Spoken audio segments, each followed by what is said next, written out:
we're very pleased to have with us the CEO of Lion Electric, Marc Bedard.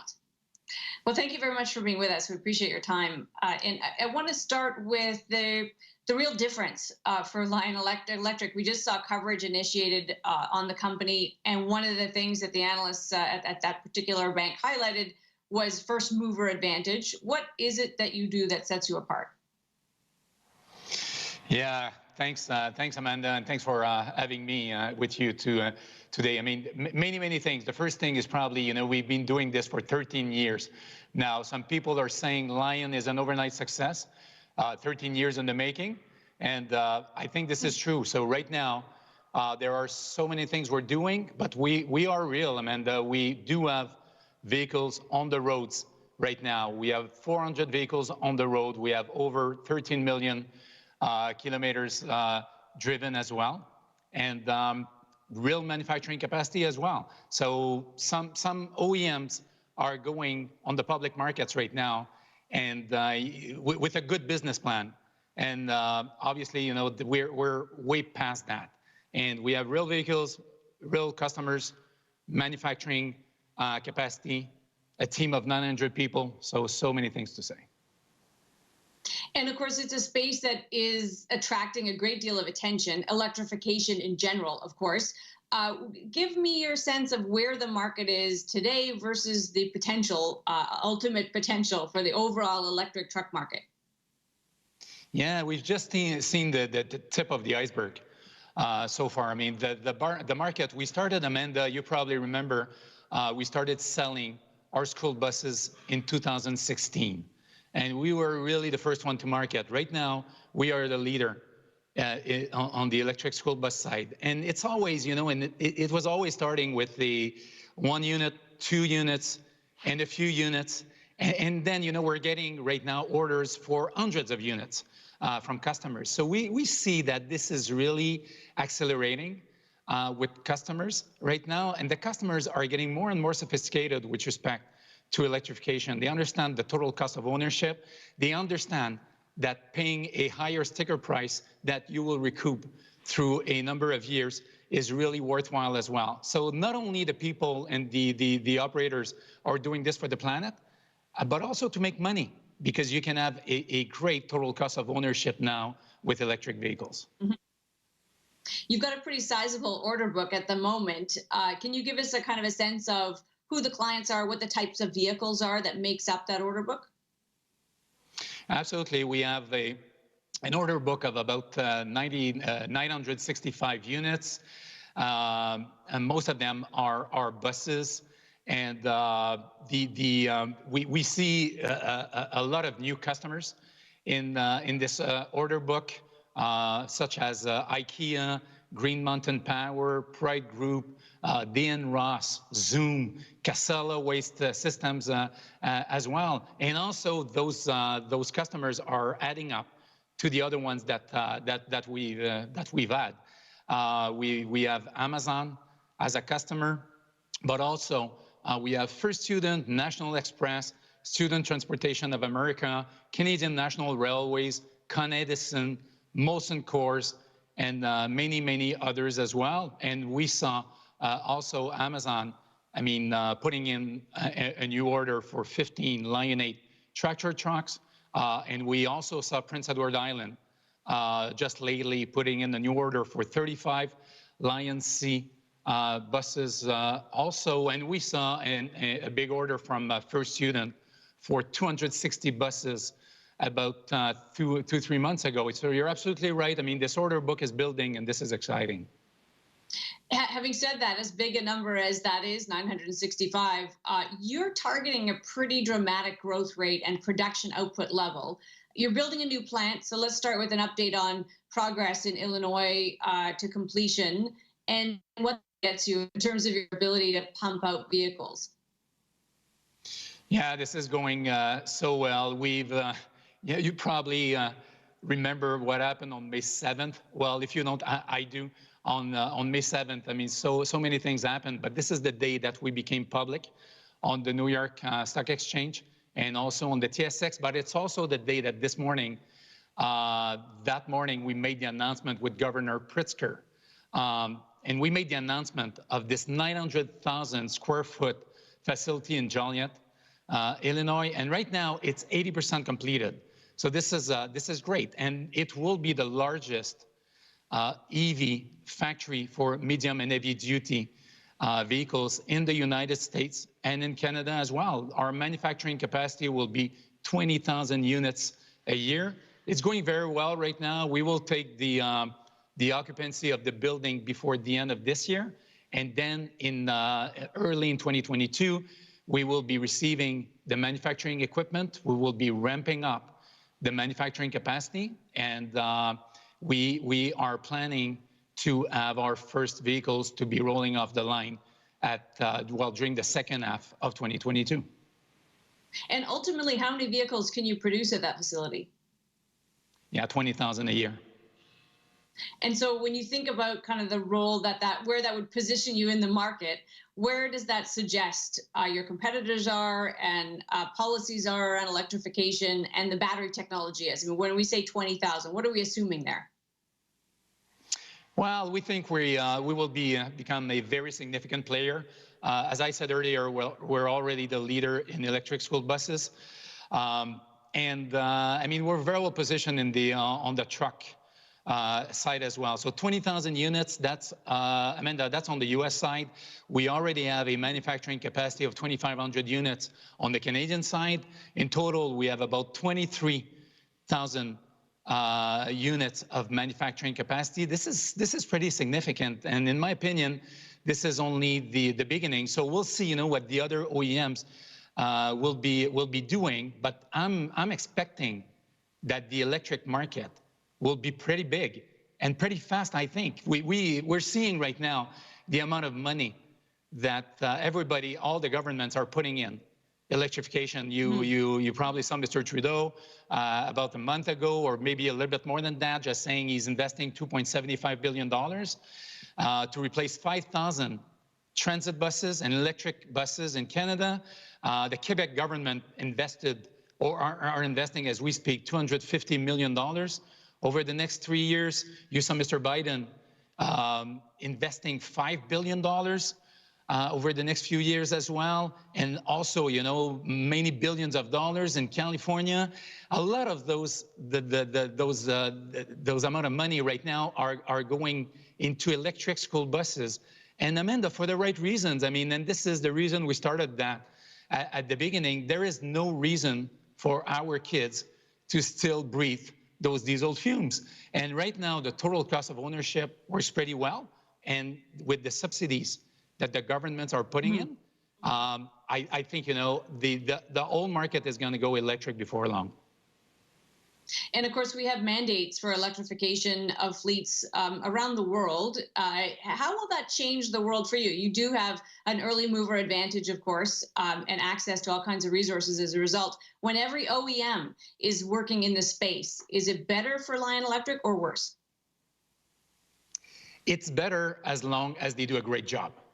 And at the beginning, like a few years ago, the people were they were confusing electric vehicles, like if, you know, all of the vehicles were the same and in the same basket. Well, it's not. And that's the same thing with cars, right? I mean, some cars are very good, some others are not. That's the same thing with school buses, with buses, and, you know, with electric trucks as well. The people are getting it now, and what the clients are looking for, they're really looking for purpose-built. They're looking for top quality products, purpose-built, to be electric, and this is what we're doing at Lion. So as long as a good OEM is coming to the market with a great purpose-built electric truck or electric bus, we welcome that, because this is a huge total addressable market. So the more great products we have, the better it is, and it's not a one-takes-all. I mean, there is room for many great OEMs in this market. Of course, the battery technology is a key differentiator. What's different about Lion Electric's? Several things. We started working on our own battery packs many years ago. We were in 2012, 2013, and we decided that we will not be waiting for the other companies to come up with something before we react. So back then, we decided to manufacture our own battery packs. We started buying modules from LG Chem, and we've invested a lot of money and time on our proprietary IP. And this IP, well, there's a lot of IP in a Lion bus and in a Lion truck, and it starts with the software. But there's also the battery management system, there's also the thermal management system, the BTMS. We've been manufacturing those battery packs with our own technology for many, many years. Also, Amanda, we like multi-sourcing. Multi-sourcing is great, and also on a number of years also to make sure we're having a commitment with those suppliers for many years. So at the same time that we are developing our proprietary technology, we are buying from third parties. And if you heard the announcement I've made with Mr. Trudeau a few months ago, and also with Mr. Legault, this is very exciting. We are building this battery factory. This is in Mirabel. This is on the tarmac, basically just beside the tarmac of the Mirabel airport. It's a construction on this 1.6 million square foot of land, and the battery factory will be located over there. It will have a manufacturing capacity of 5 gigawatt-hour per year. That means this is enough to put, batteries on 14,000 of the Lion's vehicle on an annual basis. So this is very, very exciting. If you're looking, you were asking me the question about how many units we can produce and what is it going to change. So our total manufacturing capacity is about 23,000 units, and we will have the battery manufacturing capacity for 14,000 of those 23,000 units. So this is great. We're controlling the technology. We're shaving the cost, absolutely, and also we're controlling the form factor. And something we do at Lion is always having a perfect weight and balance on all of our trucks and on all of our buses as well. The devil's in the details, and we're really taking care of those details. And one of the details I know that you're focused on is cost per vehicle. You have, I think, a pretty ambitious goal about reducing. What goes into the mix there? How will you reduce your costs? It's mostly with the battery factory that we are building right now. When we know that about 30 to 40% of the cost of a vehicle is within the batteries, there are a lot of savings to be done. So part of our vertical integration strategy is going through this great initiative, with the battery factory. So we think we will be shaving down a lot of cost. So not only are we controlling the technology and having a better product, but also saving on the cost. Also, obviously, the volume. The volume is really helping. So having more volume on an annual basis, then we can negotiate better pricing with that. And since we will not be the only one, I mean, at the world level, there are more demand than ever for electric, and we are also expecting a kind of overall decrease on the cost of some of the components. So all of that will make a very big difference going forward. And some of that, of course, will play a big role in your goal to be cash flow positive, free cash flow positive by 2023. What's the risk to that outlook? What stands in the way of getting there? It's a matter of volume. We need to get the orders to be there as soon as possible. We're making big investments right now in Joliet, Illinois. We're making investments in the battery factory as well. And we want to make sure that we will get a very quick return on investment on those major investments that we are having. So we're working very hard with our clients to make it happen as soon as possible. Also, we hope that the governments will kick in on this. I mean, the electric right now, the holdup is a little bit the higher sticker price at the beginning. So even if your total cost of ownership is very good and you're gonna make money over the years, you still have to deal with a higher sticker price. And this is where the governments, need to invest a little bit more money, and not forever, only for a certain period of time. And we're saying it's about 4 or 5 years to make it more affordable for the operators to go to electric. We want to make sure that the operators, they have a smooth transition to electric, and part of it is coming, with having a little bit of help on the financing side. And I guess governments can also be supportive on the infrastructure side. That seems to be one of the big challenges with broad adoption. Where are we on infrastructure, charging stations, all the components we would need to see the kind of volume that you're talking about? Yeah, well, it's a little bit the same thing. What we've been doing at Lion, we created that group called Lion Energy, and to make sure there's a smooth transition to electric for our customers, they need to focus on their business and not worry about having their charging infrastructure and all of that.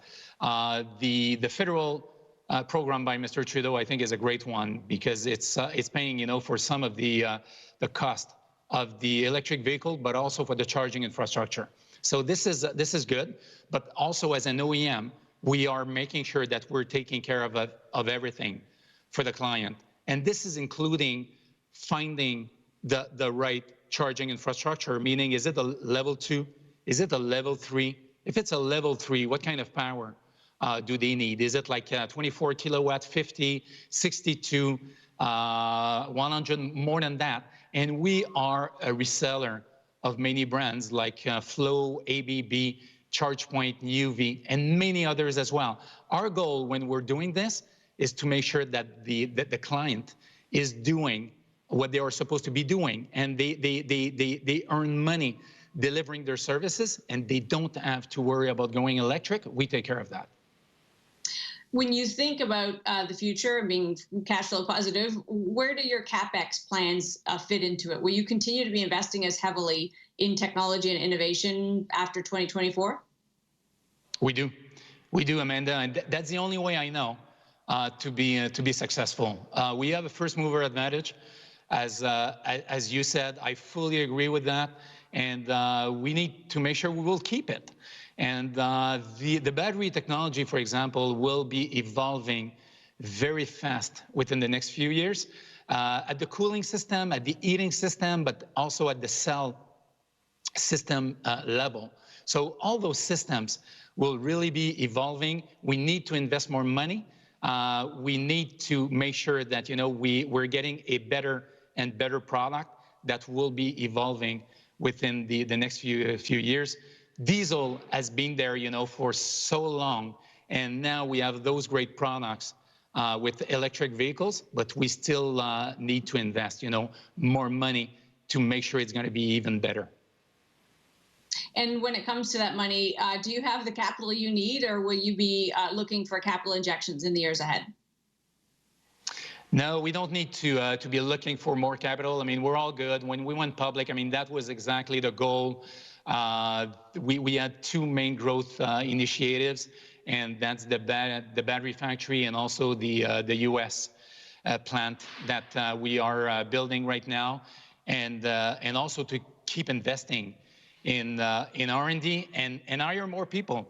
We're more than 900 people at Lion right now, and we are growing all the time on a weekly basis. But no, we don't need more money right now. We're pretty good. And so when you look ahead, if we think about talking about a year from now, what are the couple of things you hope to have achieved? What's top of the list? We're executing the plan. So the plan is very clear. It's what I said, the battery factory, the US factory as well. We are delivering vehicles on a regular basis, and we are one of the very few companies who are manufacturing and distributing electric vehicles at the same time that we are finalizing the development of some other vehicles as well. So we have 7 purpose-built electric vehicles right now, and we'll be launching 8 additional models within the next 15 months. And also we are attracting the best people. I think Lion is a very good place to work at, and the people, they want to work in that type of company where we're taking care of our kids, we're taking care of our people, we're taking care of the planet at the same time, and what we are offering to our customers is very much appreciated, and they can make money with it. So I think we have a group of 900 very passionate people, and this is growing.